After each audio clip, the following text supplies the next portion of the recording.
What in the world is better than free money? A few folks on TikTok felt they had found an infinite money glitch at Chase Bank. All they had to do was write a check and then they could withdraw any amount of money they wanted to at any Chase Bank ATM. What if I told you that this so-called glitch or this loophole wasn't actually a loophole, but it was actually check fraud?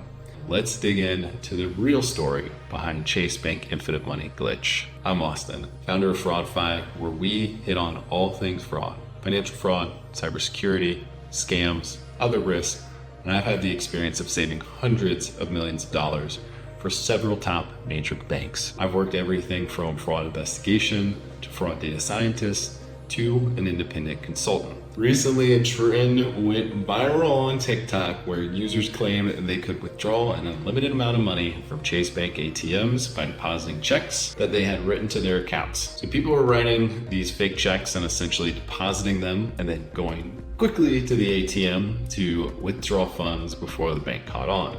But here's the truth, this isn't a glitch, it's actually check fraud. So how it essentially works is that Chase Bank and other banks allow for individuals to withdraw money after a check has been deposited.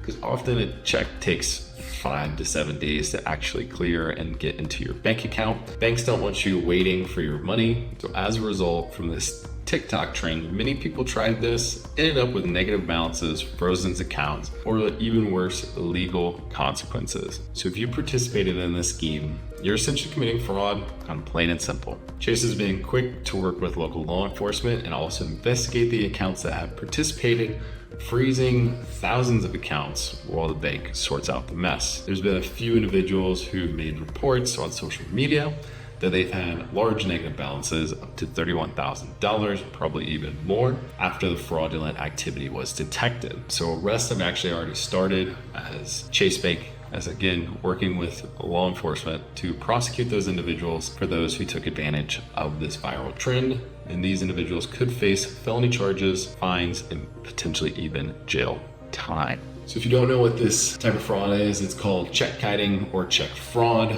This isn't a new discovery. It's actually been around for a very long time. There's several movies about it, several sources where you can go to understand check fraud, but this is kind of how fraud works. It's like history repeating itself. When one trend takes off and then dies, it usually comes back to life several years later because that's how the bank changes their controls on the institution essentially. So let this be a lesson when looking at opportunities to make money on social media. Think critically, think carefully before you get caught up in something because someone else is doing it. I would go by the motto, if you saw somebody jump off a bridge on social media, would you be doing it? I think the answer would be no. I'm not saying to do that whatsoever, just saying to be thoughtful and considerate before, participating in something that seems too good to be true, because it most likely is. So that's it for the check fraud at Chase Bank Infinite Money glitch. If you're wanting more tips on fraud prevention or how to get a job in fraud investigation, hit that subscribe button and be sure to check out the website at fraudfi.consulting for in-depth content on financial and fraud prevention.